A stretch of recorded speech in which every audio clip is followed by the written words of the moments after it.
పెంచేవాడిగా అది అక్కడ ఒక గవర్నమెంట్ రిజిస్ట్రేషన్ ప్రాపర్ సర్టిఫికేట్స్ లేక పెండింగ్లో ఉంది. మేము ఇక్కడికి వేరే పని మీద వచ్చాం, అలాగే మిమ్మల్ని కలిసి తీసుకెళ్దామని. అటక మీద ఉన్నాయి, ఉండండి తీసుకొస్తాను.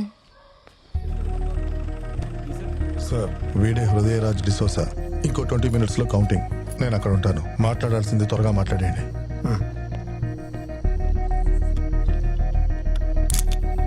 ఈ బ్రాండే కదా కావాలన్నారు. హృదయరాజ్ డిసోజా. టైం చాలా తక్కువగా ఉంది, సో తిన్నగా విషయానికి వస్తాను. Das and co tobacco factory, దానికి సంబంధించిన వాళ్ళు యాంథనీ, హెరోల్, వీళ్ళిద్దరి ఐడెంటిటీ రికార్డ్స్ ఉన్నాయి. కానీ లియో గురించి ఏమీ తెలీదు. లియో చనిపోయేటప్పుడు వాడితో ఉన్న వాళ్ళల్లో ఈ రోజుకి ప్రాణాలతో ఉన్నది మీరొక్కరే. నాకు మీరు చేయాల్సింది ఒకే ఒకటి. ఈ ఫోటోలో ఉన్నది లియోనా కాదా అని చెప్తే